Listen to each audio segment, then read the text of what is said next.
Every week. In this video, I'm going to be giving you my Nexus 4 full review here. I start off, we're going to talk about the design of the phone. One thing I really loved about the phone is the backing of it. I know you guys can, I think you can tell on camera here. You can see those sparkly the flex in the phone. That is one design I thought was really cool on the phone. However, they did throw the speaker on the back of the phone. I think you guys, yeah, there you go. You can see that right there. And that's definitely a downside. It's not very loud. And if it's facing, it's facing the back, of course, so the sounds, you're not going to hear the sound that great. It's going to be going away from you, not towards you. But let's go ahead and talk about the ports and the speakers and everything, and the camera as well now. On the right side of the phone, we have the lock button, power button right there on the right side. On the front, we have the front-facing camera in the upper right corner there. And we have the speaker right in the middle, of course. And then we have nothing on the bottom, no home button or anything. There are capacitive software buttons. On the left side, we have the volume up, volume down, and then we have the SIM card tray right below that. On the back of the phone, we already talked about the speaker being right there, and then we have the flash right below the camera there. On the top of the phone, we have the headphone jack and a little mic there. I believe there's a little dot right there. I believe that's the mic. And then bottom phone, you just got two screws to hold the phone in place, and then you have I forget what kind of charger that is. I think it might be like micro USB. But it looks like there's a little hole right there for the speaker as well. I think both of those are probably speakers, I would assume. Now let's go ahead and talk right into the camera. The camera on the phone, it really isn't too great. It's decent. It's an 8 megapixel sensor, so you're gonna get some clear photos. As for video recording, you get 1080p, of course. And that was pretty nice. I did a video test. If you guys want to check that out, I'll annotate you to that. But the camera really isn't that great compared to the iPhone 5. The iPhone 5 just kills it, in my opinion. It isn't bad by any means, but it definitely could be improved a little bit. We already went over the speakers, so let's go ahead and actually get into the my experience with the phone and everything, with like the software and everything. The phone is definitely fast. To compare it to the iPhone 5, like launching apps and everything, and loading stuff, everything is a lot faster than the iPhone 5. Well, I wouldn't say a lot faster, but it's definitely faster to a noticeable point. However, it's definitely not going to be as stable as the iPhone 5, but just Android in general, it's not as secure as iOS, and it's not as stable either. Now, you may like Android because of its customization. I'm always going to be an iOS guy just because the way Apple and everything syncs. I just love the way they do everything and how much smoother it is. But this is definitely by no means a bad phone, and I'll get more into that further in the review. Like I said, it does have faster hardware than the iPhone 5. It has a 1.51 gigahertz Snapdragon, Qualcomm Snapdragon S4 Pro processor. That's a quad-core processor, of course, and everything is very fast. Loading web pages, loading apps, loading games, everything's extremely fast. But all that does come, because it is on Android, it does come with those crashes and lockups. Browsing the web with Google Chrome, I've gotten plenty of lockups. Sometimes when I try to hit new tab, it just completely locks up. I tap it and it doesn't do anything, and I'll tap it like 5 more times, still nothing, and then eventually it catches up and it'll open like 5 new tabs. But I've gotten app crashes. I've gotten it where apps just completely lock up and I can't even close them out of the multitasking tray here. I've had problems with the camera when filming a video. I believe it happened in my 1080p recording test of the rear camera. When I was filming that, it wouldn't focus for some reason, and I don't know what the problem was with that. So definitely some software problems there with Android that just isn't pleasant to me. So it's definitely fast, and if you're an Android person, you're gonna love this phone. And another thing about the phone is it does not have an extra slot. The phone is completely solid. You cannot open it up. Or I guess you could, but it voids your warranty. But there is no expandable storage for like an SD card or anything like that. So you're either stuck with 8 or 16 gigabytes. As for call quality on the phone, I definitely had no problems there. Everything seemed to be clear except for a couple of times. So call quality should not be a problem to you. One more thing I forgot to talk about on the design of the phone. If you look closely here, I'm not sure if you can really see it on camera. You probably can't really tell, but the edge, it kind of like curves and drops off the glass there. That's a really nice feel. I love the way the phone feels in my hand, actually. It's really great. And on the edge here, it's got a little bit more of like a grippy texture there, so it's not going to be slipping in your hand too much. So the feel of the phone is definitely great. They had the phone set up where you can like swipe between lock screen widgets and stuff here. You can go to the left of the camera, and it just makes it easier because you can just start straight from the edge of the phone, and because it's curved, you can just slide your thumb right over it. So the curved glass on the edge is definitely a plus, and I really like that. Being one of the designs on the phone, I just love the feel of that. But you may want a case on the phone when you aren't using it.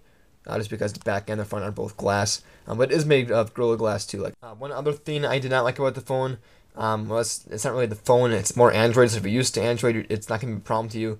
Everything was smooth, I guess you could say, to an Android person.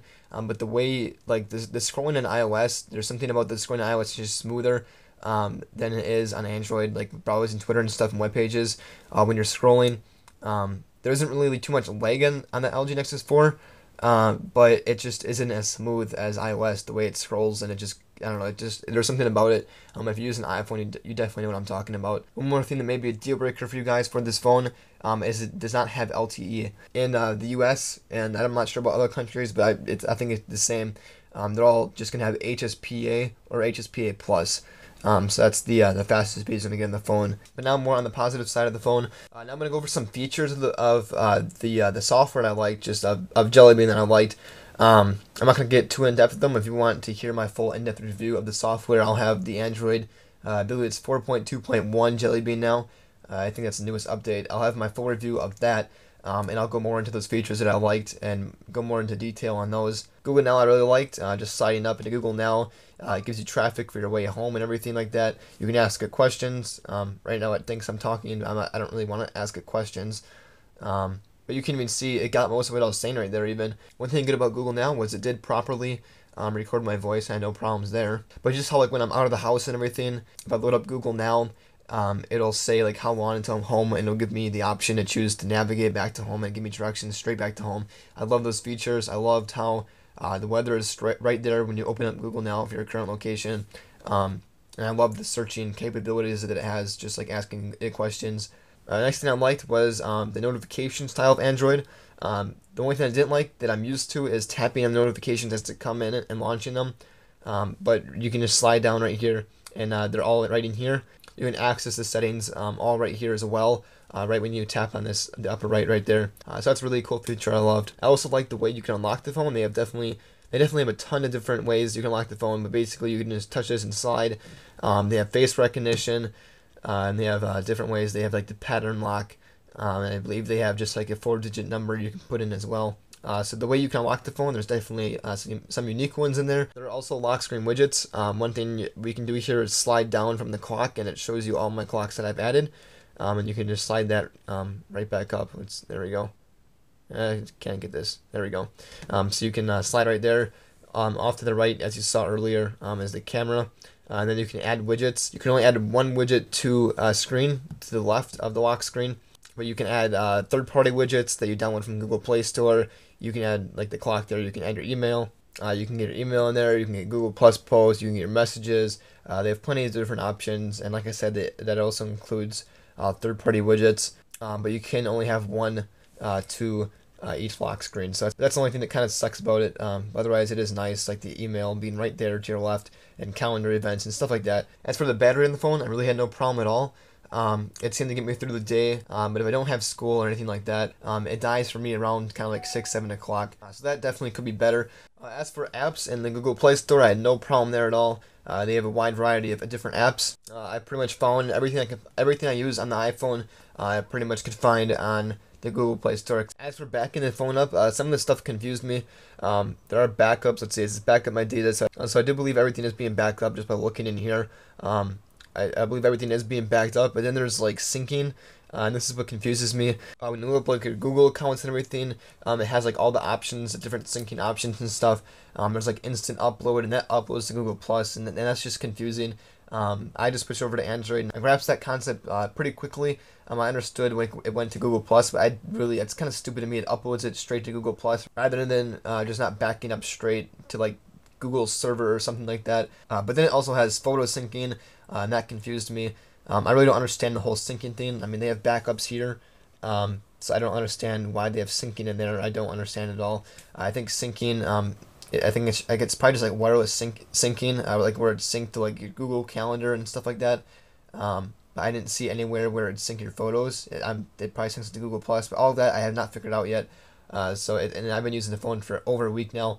So that's one concept that the average user is not going to be able to pick up too quickly there. Those of you that use Android, you probably think I'm a retard, but no, it's confusing to someone that doesn't really understand it, and they just switch over to Android for the first time. I think they need to lay it out a little bit better there and kind of explain what's syncing.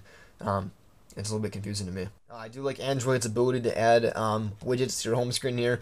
There's definitely a plus to that aspect of Android there. Now I want to get into the lock screen notifications and the notifications and how they come in when your phone is off. The LED indicator, as you just saw flash right there, I love that. However, when it isn't, when like a notification comes in, as you heard like the email come in right there, I just sent myself an email.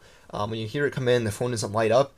Which of course will help in battery, but I wish there was an option where you could select for the phone to light up for a small amount of seconds and then display the notification. But even when you unlock the phone here and you hit the display, the notification is not on here. You have to slide down from the notification center to view your notifications here. And I mean, it sounds petty, but I wish it would just display right here. I mean, they have all this unused space right here, so I think they need to change that up a little bit. I do not like the way the notifications come in on the lock screen. I wish that you didn't have to slide down to view them. But I love the indicator there, and you can also switch up the light to be different colors to change it to which type of notification it is that comes in. So that's one thing I really liked about it. That pretty much sums up my full review of the Nexus 4. It's definitely a great phone. It's fast. If you're an Android person, you'll definitely love the phone. It's great. It loads stuff up fast. It loads web pages fast.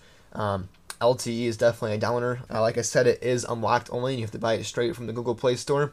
I already talked about the prices. I'm not going to go into that, but I will link you guys to the phone. But it is all sold out right now, so you're not going to be able to get it. That's pretty much my full review of the LG Nexus 4 here. It's definitely a great phone. If you're an Android person already, you're going to love the phone.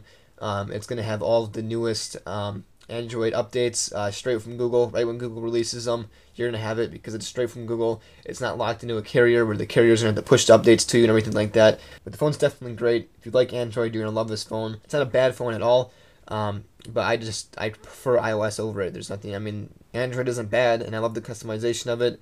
It's just not stable enough for me, and I just like iOS. I just prefer it more. But iOS, I can't deny, is very simplistic. That's why I actually bought this phone to try out. I wanted to try Android out. It has a lot more customization options. And iOS just it's super simple. So some people may not like that. And the only alternative is Android or a Windows Phone, I guess. But Windows Phone, they don't have a wide variety of apps. But basically, iOS, it's very simplistic, and Apple is really not doing too much to change that much of the OS. Google is definitely bringing a lot of new features to Android, and iOS is just kind of staying the same. It's been the same kind of basic thing. I mean, there are more features every software update, but there's nothing new, like completely brand new, really, that they've done lately. But Google, on the other hand, definitely is. They're making new features and stuff like that that are coming out. But again, Android, I need something more stable. That's the only reason that I am going to remain with iOS. The phone is super fast, like I said already, loading apps and games and web pages and everything like that. There's no problem there. It's just those lockups every now and then that bug me a little bit. Any lockup, I can't stand lockups at all. I would say I'm satisfied with the price point of the phone. It is an unlocked phone for $300 at the cheapest storage price there. So I would say it's definitely worth the money.